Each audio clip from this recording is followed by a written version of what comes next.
Hello everyone, we are here again with some questions of various competitive examinations, trying to understand and solve them. So let us start with our first question. For the cell reaction as given, E naught cell is equal to 0.24 volts at 298 Kelvin. The standard Gibbs energy of the cell reaction is, then the four options are given. This is the question from 2019.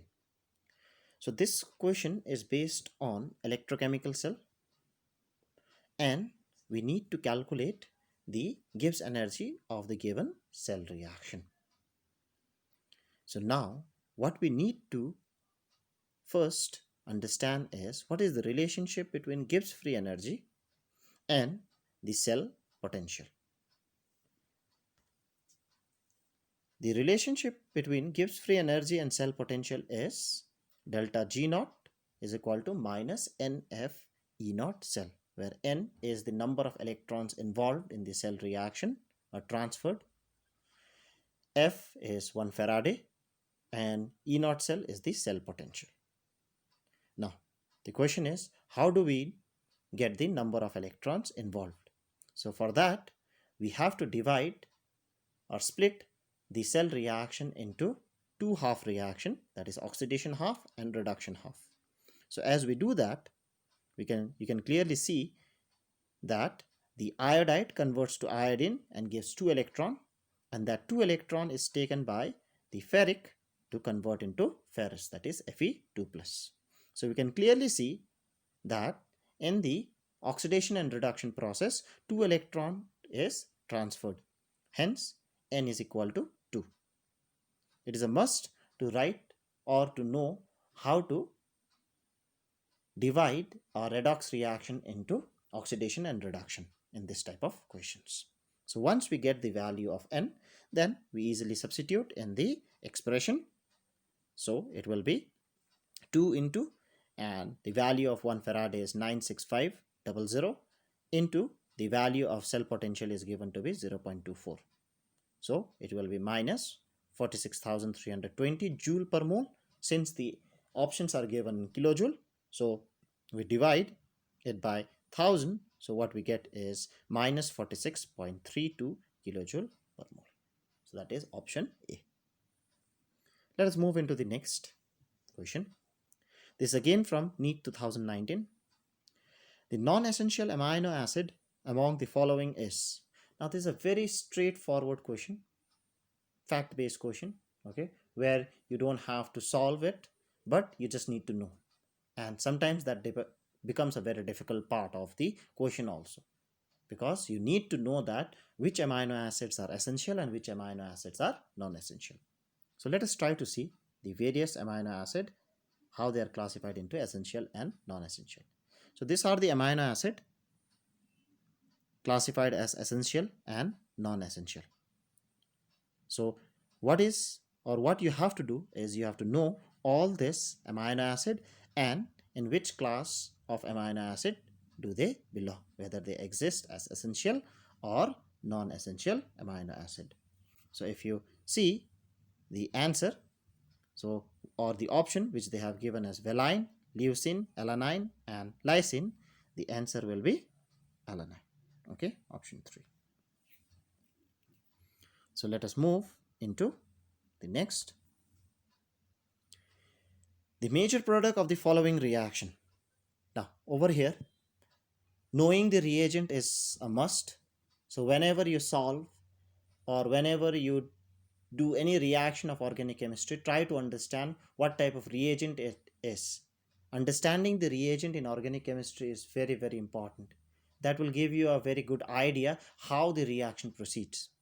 Now over there, they have given a particular compound which reacts with 3 reagents. That means it's a 3-step process or 3-step reaction. First it reacts with KOH aqueous, then it reacts with CrO3 H+, and then it reacts with H2SO4 and heat.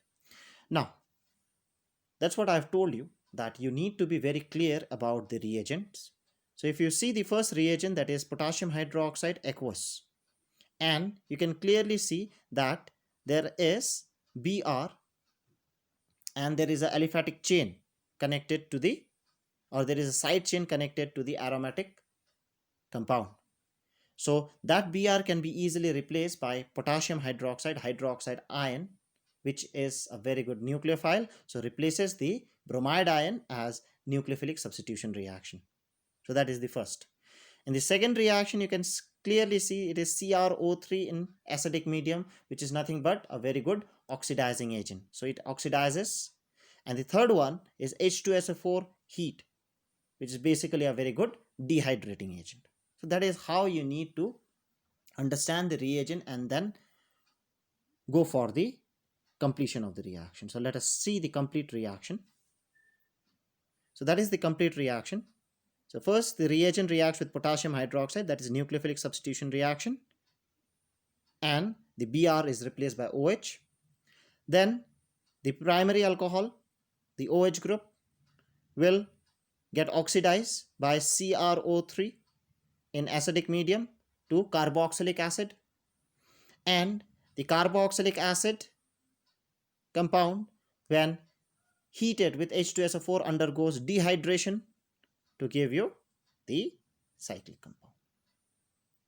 So that is how you need to understand a organic reaction. So what is important is understanding the reagent, what the reagent does. Let us move into the next.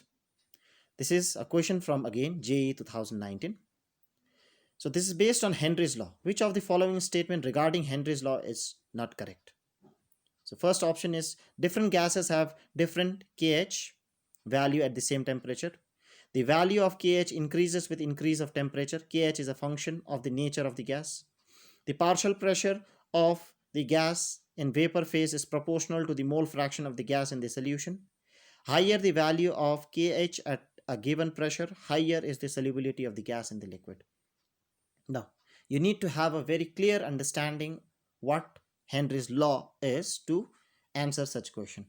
So let us try to see what is Henry's law. So the statement of Henry's law, or the Henry's law, states that the partial pressure of gas in vapor phase is proportional to the mole fraction of the gas in the solution. So pressure is directly proportional to mole fraction. So if we go back and try to see, you can clearly see that option 3 is correct. And remember that we have to find out that option which is not correct. Now you can see clearly option 3 will be correct because it is the statement of Raoult's law. Let us try to see again. The value of KH depends upon the nature of gas, nature of liquid, and the temperature. The more is the temperature, the more is the value of KH, and hence lesser is the solubility of gas. So different gases have different KH value at the same temperature. Yes, that is very true. Different gases have different different value of KH. And the second one is, or the second option, the value of KH increases with increase in temperature. That is very much correct. And KH is a function of nature of gas. That is what we have seen just now. Now remains the last option, that is higher the value of KH at a given pressure, higher is the solubility of the gas, which is wrong. So if you see, if we write the expression of Raoult's law as chi equals to P by KH, and chi nothing but is the solubility. So you can clearly see that the solubility is inversely proportional to KH, and the option says that it is directly proportional to the KH at a constant pressure, which is very much wrong. So the fourth option will be the wrong statement. Now this particular question is from JAM 2020. The geometry of the species Br3 plus, Br3 minus, and Bf3 are respectively. Again, a very straightforward question. And you must have a very clear understanding of the structure. And to understand this structure, what I suggest is knowing VSEPR theory is very, very important. So if you have a clear idea of VSEPR theory, then this type of questions are very easy. So if we apply VSEPR theory and try to see what structure actually these three compounds will have, and their geometries, you can see that Br3 plus is tetrahedral with two lone pairs. Br3 minus will have trigonal bipyramidal geometry with three lone pairs, and BrF3 will have trigonal bipyramidal geometry with two lone pairs. So that is what actually you need to learn from VSEPR theory. So what I suggest is understand VSEPR theory properly and practice it. So if you see the option, it is option C, tetrahedral, trigonal bipyramidal, and trigonal bipyramidal again. So that's all for this video. Keep watching for more solved questions of various competitive examinations. Thank you very much.